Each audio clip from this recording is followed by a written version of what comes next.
Hello, my name is Dimitri and I work for Smile HVAC, and today I want to show you some common problems with the power vented water heaters. This is a GSW power vented water heater. Why we know it's power vented? It has a motor on top and it pushes the exhaust out of this white vent.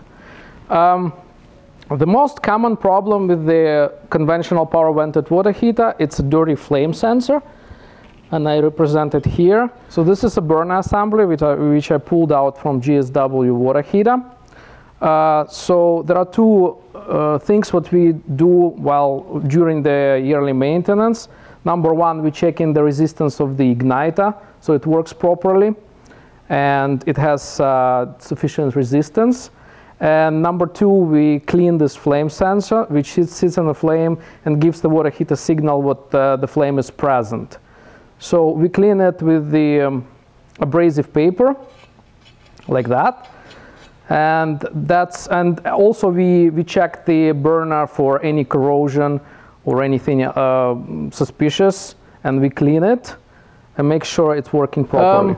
Another most common problem, it's the TNP valve, which called temperature and pressure release valve. It's leaking at times, which means it's a defect valve because it calcifies at times. There could be some other issues with the water pressure or very hot temperature in the water heater, and it's a safety issue. So it should have a tube here. So if you please check your water heater, so it has this safety tube. It's very important to have it by code. Another most common problem with the water heaters, it's a faulty mixing valve. What it does, it mixes hot water from the water heater and cold water from the cold lines of the house and sends the mix out, which shouldn't be above 125 Fahrenheit.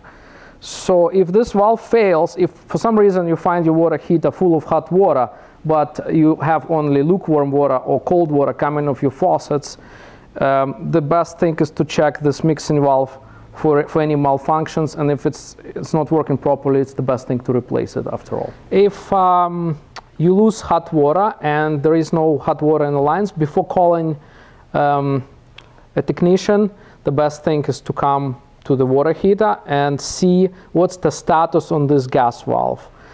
You can check the status by counting the flashes, and there is a chart on the top of the gas valve where you can match the flashes with the problem what this water heater had.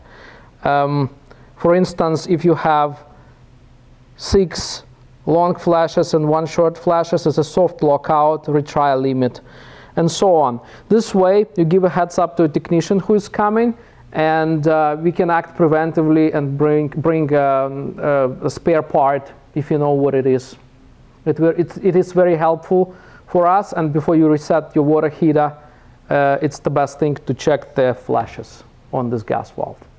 So if you have encountered any issues with your water heater and you don't know what to do next, feel free to call our company, Smile HVAC, and we'll guide you through and we'll help you to avoid the problem and to find the perfect solution to it.